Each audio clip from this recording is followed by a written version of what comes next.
Okay naman siya. Nagkita kami ni former President Rodrigo Duterte sa loob. Nandoon pa rin siya sa loob ng hospital. So, hindi pa siguro siya all clear base siguro sa assessments ng doctors niya. He's in very good spirits. Meron siyang, tinanong ko siya kung kamusta yung pagkain. Sabi niya meron namang rice. VP, Yes. regarding the his legal team and his decision na sabi ni Attorney Roque, he has to decide on, has he made that decision? Very very general lang ang pwede ko i-discuss about the legal team and the legal strategies and kung anong mga ways forward legally. Unang-una, his team is headed by Attorney Nicholas Kaufman, and then meron pa akong mga kakausapin ng mga lawyers, no? Meron pang darating na isang abogado. I-interview ko siya para sumali sa team. And then once maayos na yung team for ICC, mag-withdraw si Attorney Medialdea kasi meron lang limited na mga slots for lawyers, and we want all the lawyers on board na merong ICC experience. So, Attorney Harry Roque po, hindi po kasama? So far, hindi siya kasama sa legal team. Bakit po? Dalawa pa lang po. Yung potential na kakausapin pa lang, if ever. Meron na kaming listahan, pero yung isa kasi darating siya dito. So, puro foreign po? Foreign po yun. Yes, oo. Ilan po kaya?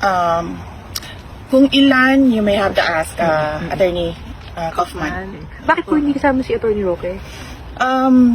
Well, because hindi pa kasi na-establish kung ano yung basis ng pag-stay niya dito sa Netherlands. And we don't want complications ba. Gusto namin nakatutok talaga yung lawyers doon sa kaso. And right now, I heard applying for asylum, and he publicly announced that already. So we want him to focus on his asylum. And then we want our lawyers to focus on the case. Ngayon po ay araw ng... Anong araw ba ngayon? Hindi ko na maalala kung anong araw ngayon. Anong araw na nga ba ngayon dito sa amin? Tuesday, kaya po tayo merong Spokes Hour. No? Ngayon po ay Martes. No? At ako po ngayon, alam nyo naman po, ay nasa Dahig. Lilinawin ko po, hindi po ito press briefing. Kahapon po, nag-request si VP Sara na wala mo ng balita. At ako'y nakiusap naman na kung po pwede, ma-broadcast ko lang yung CES Medialdea para masabi niya sa taong bayan kung paanong kalagayan ni Presidente nung siya'y bumisita kahapon. So nagawa naman po natin yan, at matapos yan, ako po'y sumunod naman sa request ni VP Sara. Kaya sa mga kapatid natin sa media, no, hindi po ito press briefing, ito po yung aking regular na Spokes Hour na ginagawa ko tuwing Tuesday, Thursday, and Saturday. Now, hayaan niyo po kapag naman nabuo na ang defense team ay mag-uusap naman kami at lilinawin namin kung paano yung release ng impormasyon tungkol doon sa takbo ng kaso. No? Kinakailangan kasi mag-usap kung sino talaga magsasalita for the defense team at ayaw ko naman pong paghimasukan yan.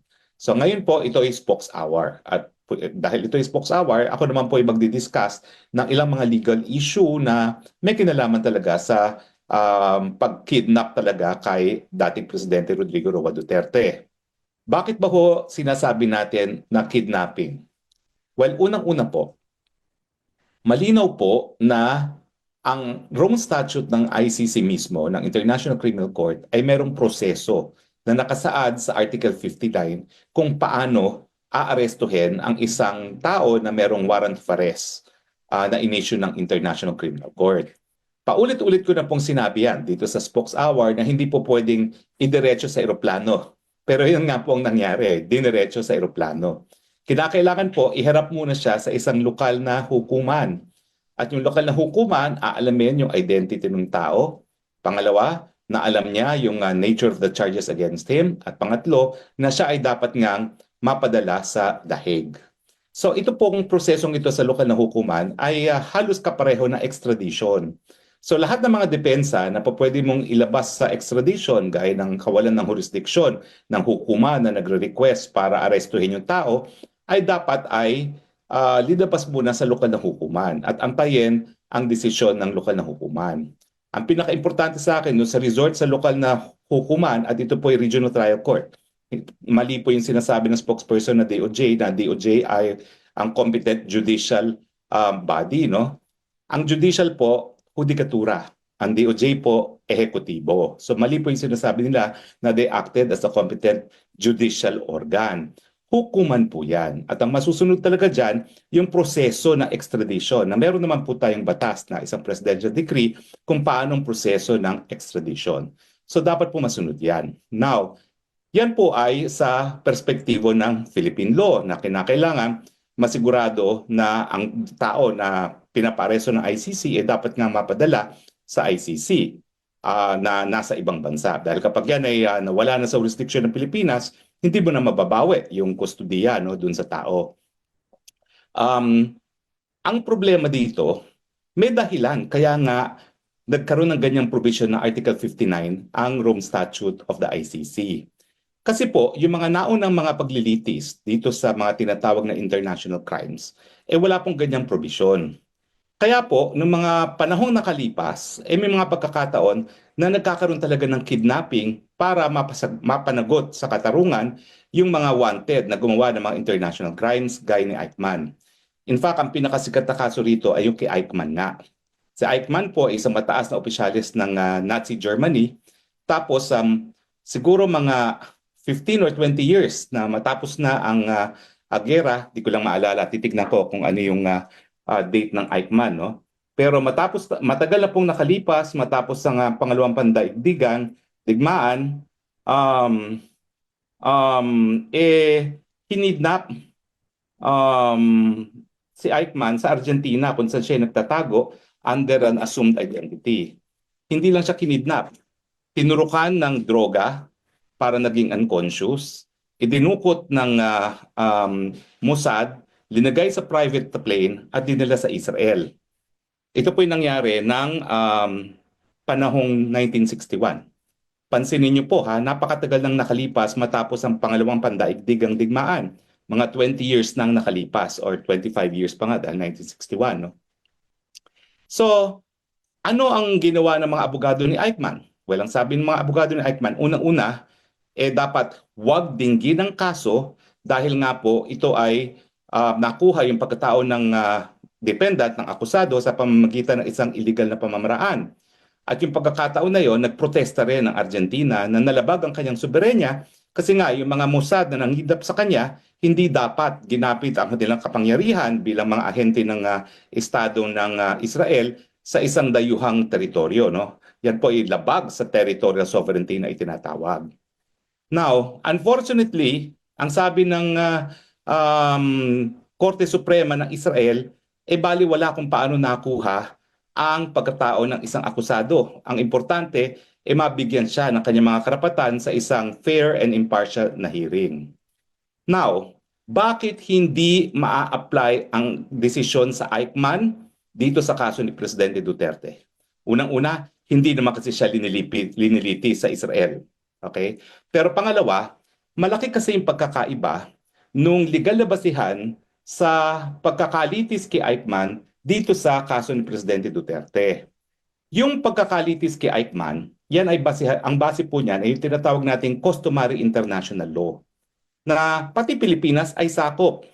At sinasabi ng customary international law na yung mga war crimes at crimes against humanity, miski wala kang lokal na batas, ay dapat maparusahan ang mga gumagawa o lumabag sa ganyang batas. At pangalawa, kahit nasaan nga yung taong yan, pwede siyang malitis. So ito, ang ginawang mga krimen ng Nazi ay nasa Europa, Germany at the rest of Europe, pero ang naglitis ay Israel. Maski na wala pang estado ng Israel nung ginawa ang krimen ng pangalawang pandaigdigang digmaan. Pangatlo, hindi yan nagpe-prescribe. Kaya nga napakatagal na ng panahon nakalipas, pwede pa rin siyang litisin. Bakit ito nagkakaiba sa kaso ni Presidente Duterte? Kasi ang jurisdiction, ang nagbibigay ng legal na basihan sa kanyang paglilitis ay hindi po customary international law. Ito po ay sa pamamagitan ng isang tratado. Ito nga po yung tinatawag ng Rome Statute of the International Criminal Court.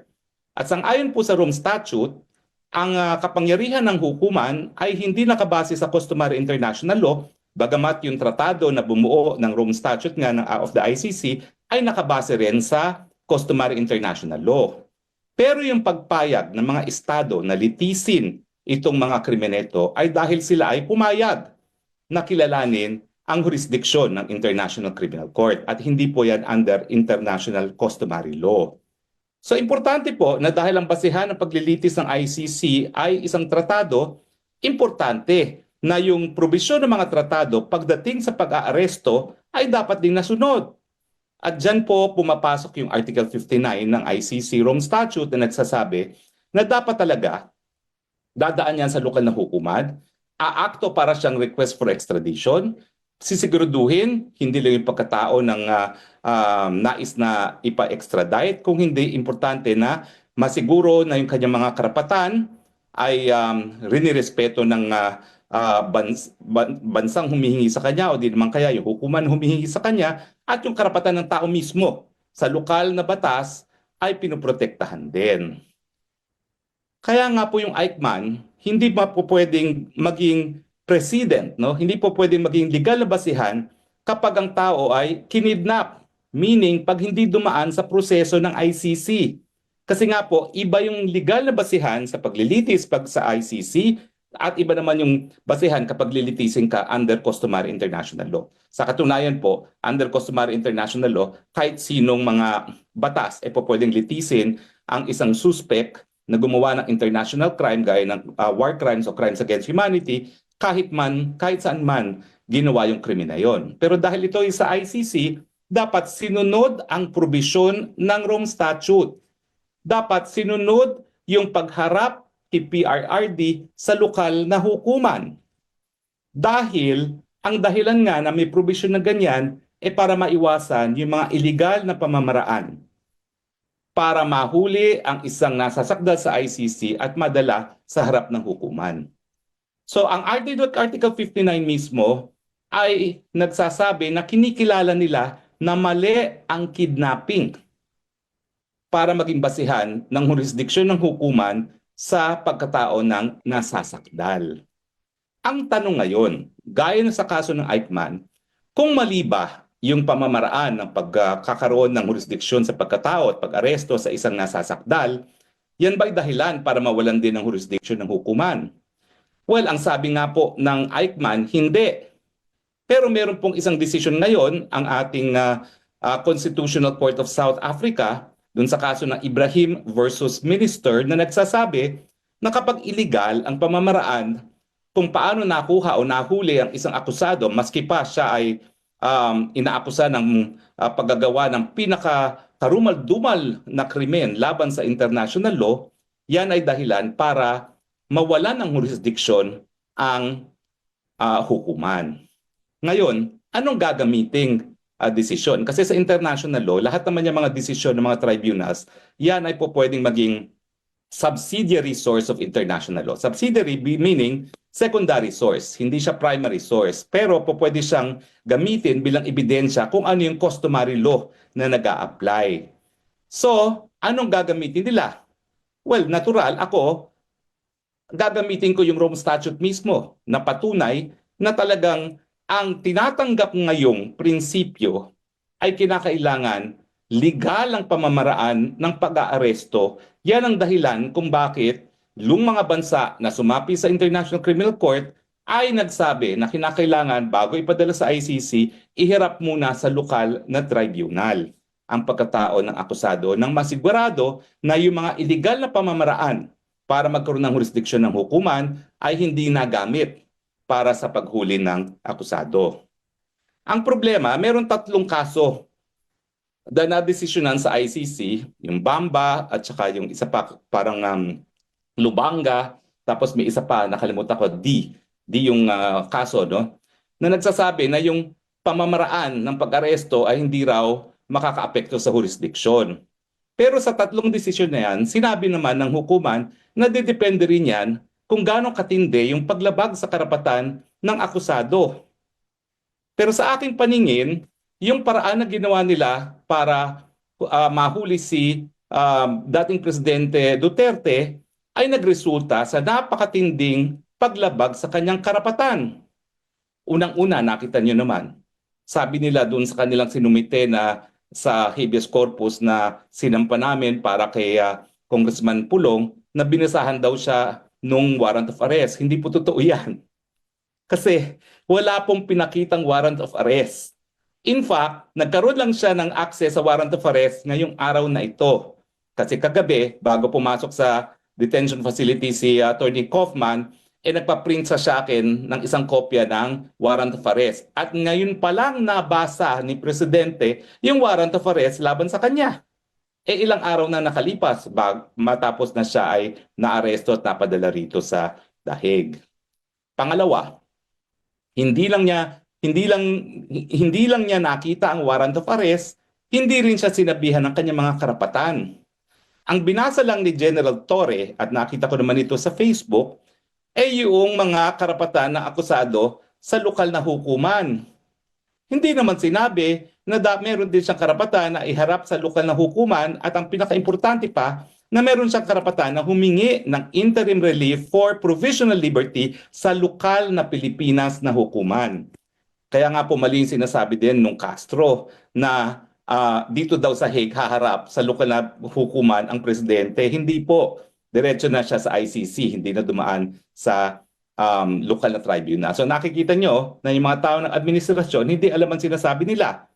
Yung sabi ng spokesperson na DOJ na sila ang competent judicial organ, ehekutibo po sila, hindi sila hukuman. At saka yung sinasabi ni Castro na lokal na Dutch court daw, hindi po, Pilipinong hukuman iyon. At dahil hindi nga sumunod sa probisyon ng Article 59, naging kidnapping. Saan ka naman nakakita? Inaresto. Hindi binigyan ng kopya ng warrant of arrest, hindi isinabi ang kanyang karapatan sa ilalim ng Rome Statute of the ICC na naging legal na basihan kung bakit naaresto ang dating presidente. Ngayon, anong remedyo? Well, tsaka na natin pag-usapan yan kasi nga hindi pa buo ang kompleto ang defense team. No? At ako naman po, bahala si Presidente Duterte kung sinong pipiliin niyang mga abogado. Sa ngayon po, ang napirmahan pa lang niya si Kaufman at saka si Attorney Medaldea. Wala pa po akong nalalaman kung napirmahan na, bagamat kanina po, nakatanggap ako ng email sa detention facility na hinihingi yung passport ko, yung PDF version na aking passport. No?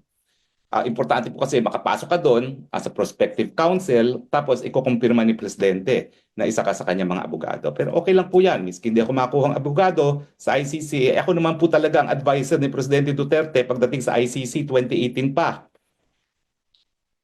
Siguro, ang pagkakamali, talaga naman pong dahil hindi naintindihan ng marami ang anyo ng ICC, sa tingin nila baka imposible mangyari ang mga nakikita na natin ngayon. Yan po ang katotohanan. Pero as much as I could, in-explain ko naman po kay Presidente Duterte as early as 2018 kung ano yung proseso at kung bakit may posibleng umusad yung kaso sa ICC, bagamat hindi sa ganitong pamamaraan. Dahil sa tingin ko nga po, pati yung provision ng Rome Statute ay nalabag.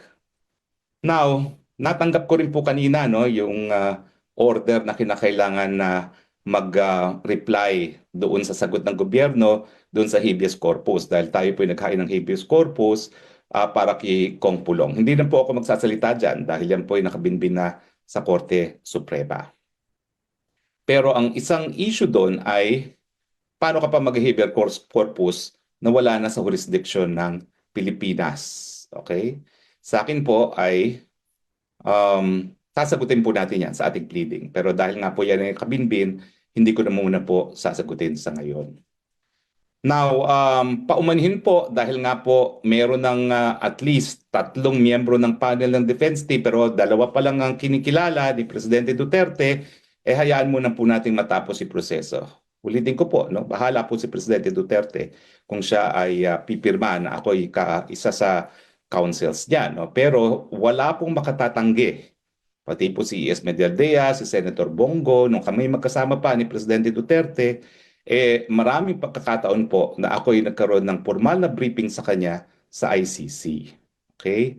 Kaya po, hindi sinungaling ako, hindi po kasinungalingan yan na ako ay abogado talaga ni Presidente Duterte sa ICC dahil yung pagbibigay ng advice sa kanya, ng briefing ko anong ICC, naging kliyente ko talaga ang Presidente Duterte. Okay? So, wala pong pagkakamali doon sa sinabi ko na ako ay talaga ay abogado ni Presidente Duterte pagdating sa ICC matters. Matagal ko po siyang binigyan ng mga advice tungkol sa ICC. So ano ngayon ang mangyayari? Well, hayaan na muna natin na sa defense team yan. No? Pero ako, nalulungkot lang ako. Kasi sa totoo lang po, isa ako nagsulong na tayo maging miyembro ng International Criminal Court. Ako po talaga ay kabahagi ng PCICC, yung Philippine Committee for the ICC. No? Dahil naniniwala po ako na kapag ang lokal na hukuman ay hindi gumagana gaya ng kapag nagkakagera, gaya ng Rwanda, gaya ng Sierra Leone, at walang po pwedeng magbigay ng katurungan sa mga biktima, dapat meron talagang hukuman na may ganyang kapangyarihan. Pero alam ko rin po, dahil practical naman po ang konsiderasyon, na kapag merong lokal na hukuman na gumagana, sila dapat ang maglitis. Bakit? Kasi unang-una, yan yung konsepto ng soberenya na nagsasabi na meron talagang exclusive right na maglitis at magparusa sa lahat ng mga lumalabag sa batas sa kanyang teritoryo ang Estado. At nung ang mga bansa naman ay naging kasapi ng ICC, wala naman nagsabi na sinusurrender na namin ang soberenya. Lahat sila ay nagsabi na okay, papayag kami na lumitis ang ICC sa mga krimeneto provided unang-una, merong jurisdiksyon ang korte doon sa kaso sa pamamagitan ng bansa na pagpayag o pumayag na magkaroon ng jurisdiksyon ang ICC. At kasama dito sa pagpayag sa jurisdiksyon ay yung pagkakasunduan din ng lahat ng mga bansa na po pwede rin silang bumitiw sa kanilang pagiging miyembro at ang kanilang pagtutulungan ay hanggang 1 taon lamang matapos na mag-deposit ng instrument of withdrawal. At ang issue nga po ng jurisdiction na matagal ko na rin sinasabi, miski hindi pa tayo recognized as Counsel for President Duterte's ICC, ay sinimulan nila ang preliminary investigation ng kaso sa pangalawang taon na matapos tayo magbitiw. Hindi naman kasi po pwede na ang jurisdiction ng korte ay dahil pumayag ang Estado, provided ang Estado ay po pwedeng umalis, na forever, palibasa naging miyembro ang isang bansa ng ICC, forever na siya na magbibigay ng jurisdiction sa ICC. Hindi po. Kasi nga po, babalik tayo doon sa anong legal na basihan ng jurisdiction ng ICC. Tratado po, hindi customary international law. Ang customary international law, forever. Pero ito po, ang jurisdiction ay by treaty at sinabi nila, makikipagtulungan kami habang kami membro at hanggang 1 taon matapos kami magbitiw sa aming pagiging membro. So dapat po, masunod yung tratado kasi yung pagpayag naman ng hukuman, ng pagpayag ng mga estado sa jurisdiksyon ng hukuman ang basihan kung bakit siya nabuo at nagkaroon ng kapangyarihan na mayroon siya. At kampante naman po ako na kung sino man talagang tumayong mga abogado ni Presidente Duterte, yung kanyang pagiging illegal na pag-aaresto sa kanya at yung kawalan ng jurisdiction dahil pangalawang taon nang bago nagsimula ng preliminary investigation ang prosecutor ay ilalabas nilang depensa sa tamang panahon. At ito naman po ay hindi rin bago. Matagal ko na pong inulit-ulit ito sa aking mga columns sa Philippine Star at siyempre dito sa ating Spokes Hour. Now, ang tanong talaga ngayon, at ito ay magtatapos na ako dahil parang nagle-lecture na ako sa law school muli. Ano ba ang mas mabuting ruling? Yung para ikaw ay makamit ang katarungan para sa biktima ng pinakakarumal-dumal na krimen sa daigdig, ay lalabag ka rin sa karapatan ng pantao ng mga di umano'y nagkasala, or siguraduhin na ang karapatan ng lahat ay narespeto para magkaroon ng tunay na katarungan. Sumasang-ayon po ako sa Constitutional Court ng South Africa. Hindi po pwedeng ituwid ang pagkakamali sa pamamagitan ng isa na namang pagkakamali. Maraming salamat po sa inyong patuloy na pagtangkilik sa Spokes Hour, galing po dito sa Dahig. Ito po yung Spokes Bayan nagsasabing, I love you Philippines. You're the only country that I have. You're the only country that I love.